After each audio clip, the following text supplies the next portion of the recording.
ఈ మత మార్పిడి అనేది విజృంభించేసింది ఎక్కడ పడితే అక్కడికి. మా ఇంటి దగ్గర కూడా సందుల్లోకి వచ్చి విపరీతంగా మతాలు మార్చేసేవారు. అటువంటి సమయంలో సనాతన ధర్మం పంపించిన ఒక కారణజన్ముడు గురువుగారు.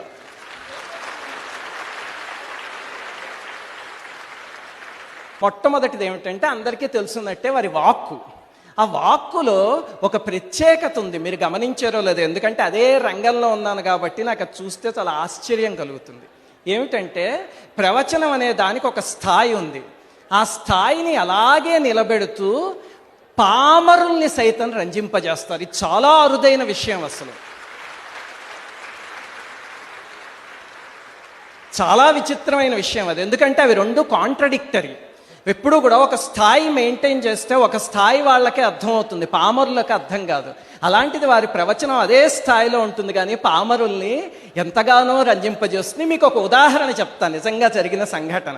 నేను 2017లో నా ఛానల్ ప్రారంభించేందుకు ఒక 16 రోజుల ముందు పశ్చిమ గోదావరి జిల్లాలో ఒక ఊరు వెళ్ళి వెనక్కి వస్తూ అక్కడ ఒక చోట క్యాబ్ కోసం వెయిట్ చేస్తున్నాను.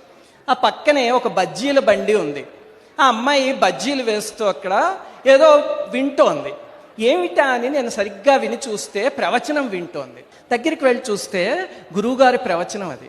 ఆశ్చర్యం వేసి, అమ్మా ఏమిటి నువ్వు వింటున్నది అన్నా. అంటే చాగంటి కోటేశ్వరరావు గారు ఉన్నారు కదండి, వారి స్పీచి అంది ఆ అమ్మాయి. అనేసరికి, అమ్మ నీకు ఇది అక్కడ కనకధార చెప్తున్నారు వారు, అది అర్థమైంది. అమ్మ నీకు ఈ ప్రవచనం అర్థమవుతుందా అని అడిగితే అమ్మాయి ఇలా చూసి, నాకేంటండి మా అబ్బాయికి కూడా అర్థమవుతుంది అంది.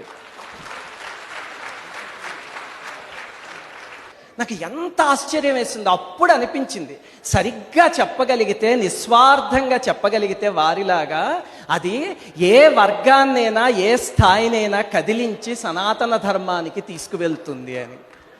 ఆ రోజు నా ఛానల్కి ఒక స్ఫూర్తి ఇచ్చిన సంఘటన అది. ఇంకా రెండవది ఏమిటి అంటే వారి వ్యక్తిత్వాన్ని చూస్తే మీరు ఎంత నిస్వార్థత చూడండి ఆ మనిషికి. వారు ఇప్పటికీ కొన్ని వేల ప్రవచనాలు చెప్పారు. ప్రతి ప్రవచనానికి ఒక 25,000 తీసుకుని ఉన్నారనుకోండి, 25,000 ఉంది. వారు అడిగితే లక్షల రూపాయలు తీసుకొచ్చి కుమ్మరిస్తారు, అంతే కదా జనాలు. ప్రతి ప్రవచనానికి అలా తీసుకుని ఉంటే ఈ పాటికి వారి ఇంటి మొత్తానికి బంగారపు పూత పూసుకుని ఉండొచ్చు.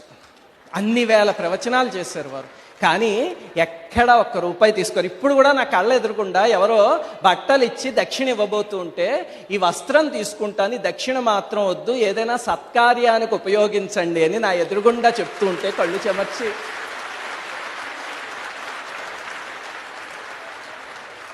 కలిపురుషుడు ఎక్కడికి రావడానికైతే భయపడతాడో అలాంటి ఆధ్యాత్మిక సామ్రాజ్యాన్ని నిర్మిస్తున్నారు వారు.